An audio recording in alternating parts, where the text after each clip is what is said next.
The question is, GHI Limited is a company manufacturing textile. It has a share capital of rupees 80 lakh. The earning per share in the previous year was 0.50. For diversification, the company requires additional capital of rupees 50 lakhs. The company raised funds by issuing 10% debentures for the same. During the current year, the company earned a profit of 10 lakh on the capital employed. It paid tax at the rate of 40% and the face value of equity shares is at the rate rupees 10. Question number 1 is, state whether the shareholders gained or lost in respect of earning per share on diversification. Show your calculations clearly. And question number 2 is, also state any two factors that favor the issue of debentures by the company as a part of its capital structure. Okay, so यहाँ पे आपका question में क्या क्या given है। सबसे पहले आपका क्वेश्चन में जो गिवन है, जब भी आप कोई न्यूमेरिकल सॉल्व करते हो तो सबसे पहले आपके पास जो गिवन है क्वेश्चन में उसको आप एक जगह लिख लो ताकि आपको कंफ्यूजन ना हो। तो क्या क्या गिवन है आपके क्वेश्चन में? गिवन है आपका शेयर कैपिटल। शेयर कैपिटल जो है आपका 80 लाख रुपीस का, राइट। देन आपका जो अर्निंग पर शेयर है प्रीवियस ईयर का, earning per share for the previous year is 0.50, right. Plus company ने जो एडिशनल कैपिटल रेज किया है वो है रुपीज 50 लाख का एडिशनल कैपिटल है आपका 50 लाख का, राइट। देन कंपनी ने 10% और ये कैपिटल कंपनी ने 10% डिबेंचर्स इशू करके रेज किया है, 10% डिबेंचर्स को इशू करके रेज किया है, राइट। प्रॉफिट कितना है? That is earning before interest and tax, that is your profit only. कितना है? 10 lakh rupees, 10 lakh rupees, right. And आपका टैक्स रेट कितना है? टैक्स है आपका 40% का। एंड योर इक्विटी शेयर्स का प्राइस कितना है? इक्विटी शेयर का प्राइस कितना है?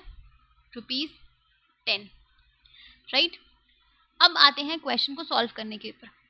हमारे पास गिवन था हमारा EBIT कितना है? 10 लाख रुपीज। तो यहाँ पे आप लिख लो EBIT is your 10 lakh rupees, ठीक है। इसमें से हम क्या करते हैं, हम सबसे पहले इंटरेस्ट को लेस करेंगे। तो लेस इंटरेस्ट, इंटरेस्ट कितना है आपका? 10% डिबेंचर है तो इंटरेस्ट रेट 10% हुआ। डिबेंचर कितना है आपका? 50 लाख का, यानी कि 50 लाख का 10% कितना होता है? 50 लाख का 10% इंटरेस्ट कितना होगा आपका? 5 लाख रुपीज। तो यहाँ पे आप लिख लो लेस 5 लाख रुपीज। कितना हो जाएगा आपका? तो ये जो आपका आएगा ये आएगा अर्निंग बिफोर टैक्स या प्रॉफिट बिफोर टैक्स। कितना हुआ? 5 लाख रुपीज, राइट। अब इसमें से हम टैक्स को लेस कर देंगे, लेस टैक्स। टैक्स कितना है आपका? 40% का, राइट। तो ये टैक्स हम इस पे पे करेंगे, इस अर्निंग बिफोर टैक्स पे। तो 5 लाख का 40% कितना होता है? 5 लाख का 40% कितना होगा? 2 लाख, राइट। 5 इसको काटो ना, ये और ये गया, 5 4 जा 20 and 4 0, it will be 2 lakh, ठीक है। इस 2 लाख को भी आप लेस कर दो, इसमें से कितना आएगा आपका? 3 लाख। ये आपका हो जाएगा प्रॉफिट आफ्टर टैक्स या earning after tax. This is your earning after tax, that is your 3 lakh rupees, right. ये आपका हो गया। अब हमारे पास क्या गिवन है कि हमारे जो total number of equity shares कितने हैं हमारे पास? 80 लाख रुपीज का शेयर कैपिटल था हमारा, राइट। यानी कि हमारे पास टोटल इक्विटी शेयर्स कितने होंगे? और एक शेयर का प्राइस 10 रुपये है, 80 लाख का कैपिटल है, तो इक्विटी शेयर्स कितने होंगे? नंबर ऑफ इक्विटी शेयर्स कितना हो जाएगा? 80 lakh upon 10, that is 8 lakh rupees, sorry 8 lakh. कैसे आया? सी, आपके पास शेयर कैपिटल है 80 लाख रुपीज़ का, राइट। आपके एक शेयर का वैल्यू है 10 रुपीज़, तो आपके पास कितने टोटल शेयर्स हुए? तो amount divided by the price of each share, that is मेरे पास 8 लाख इक्विटी शेयर्स है, राइट। और मेरा अर्निंग आफ्टर टैक्स है 3 लाख रुपीज़, राइट। तो अब हम ईपीएस कैलकुलेट कर सकते हैं। अब हम कैलकुलेट करेंगे हमारा ईपीएस, दैट इज योर, यहाँ पे मैं कैलकुलेट कर ले रही हूँ। तो ईपीएस का फॉर्मूला क्या होता है? अर्निंग पर शेयर का फॉर्मूला क्या होता है? That is your earning after tax या फिर profit after tax upon number of equity shares, number of equity shares, this is the formula, right. इसको डिवाइड कर लो, कितना है earning after tax? 3 lakh rupees, तो यहाँ पे आप 3 लाख लिख लो। और आपका नंबर ऑफ इक्विटी शेयर्स कितने हैं? 8 लाख, तो यहाँ पे आप 8 लाख लिख लो। इसको डिवाइड कर लो, इट विल बी अराउंड 0.375, ठीक है। तो यहाँ पे तो ये आपका हो गया करंट ईयर का ईपीएस। जब आपने अपने कैपिटल स्ट्रक्चर में 50 लाख का डिबेंचर्स इशू किया तो आपका जो ईपीएस है वो कितना आ रहा है? वो आ रहा है 0.375। और आपके प्रीवियस ईयर का ईपीएस कितना है? 0.50, यानी कि यहाँ पे आपका ईपीएस कम हो रहा है। जब आप डिबेंचर्स को ऐड करो, जब आप डेट फंड्स को ऐड करो अपने कैपिटल स्ट्रक्चर में, तो इससे जो आपका अर्निंग पर शेयर है वो आपका डिक्लाइन हो रहा है, ठीक है। तो यहाँ पे जो शेयर होल्डर्स है वो they will lose in respect of EPS, ठीक है। तो hence shareholders will lose in respect of EPS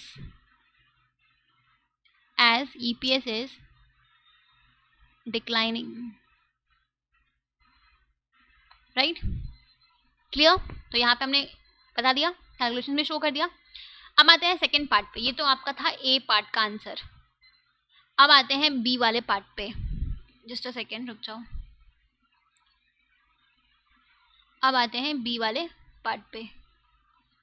wait, B वाला पार्ट क्या कह रहा है कि आपको यहाँ पे कोई भी 2 फैक्टर्स बताने हैं जो आपके डिबेंचर्स के इशू को फेवर करते हैं। कंपनी को अपने कैपिटल स्ट्रक्चर में डिबेंचर्स को से फंड्स को क्यों रेज करना चाहिए, ऐसे 2 factors.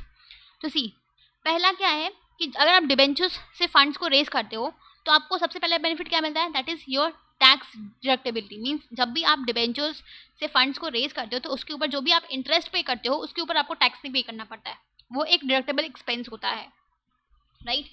So first is your tax deductibility, because जो भी हम डिबेंचर्स के ऊपर इंटरेस्ट पे करते हैं उसको हम लेस कर देते हैं, उसके बाद जो अमाउंट आता है उस पर हम टैक्स पे करते हैं। जैसे आप यहाँ पे देखो, हमने क्या किया, हमने अपने प्रॉफिट पे में से इंटरेस्ट को लेस किया डिबेंचर्स के, और उसके बाद जो अमाउंट आया हमने उस पर टैक्स पे किया, राइट। तो ये आपका तो फर्स्ट बेनिफिट हमको ये मिलता है कि जो भी हम इंटरेस्ट पे करते हैं डिबेंचर्स के ऊपर वो आपका एक डिडक्टेबल एक्सपेंस होता है, ठीक है, जिससे हमारा अल्टीमेटली हमें जो टैक्स है वो कम पे करना होता है, ठीक है। सेकेंड बेनिफिट क्या है आपका? सेकेंड बेनिफिट ये है कि जब भी आप डिबेंचर्स से फंड्स को रेज करते हो तो इन दैट केस आपका जो कंट्रोल है मैनेजमेंट का वो डाइल्यूट नहीं होता है, राइट। मीन्स क्योंकि जो आपके डिबेंचर होल्डर्स होते हैं उनके पास वोटिंग राइट्स नहीं होते हैं, तो उनका कोई मैनेजमेंट में कोई पार्टिसिपेशन नहीं होता है, राइट। तो आपका जो कंट्रोल है वो डाइल्यूट नहीं होता है, राइट।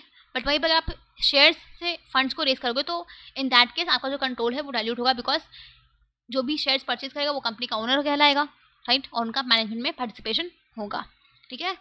सो डिबेंचर्स है they are no dilution of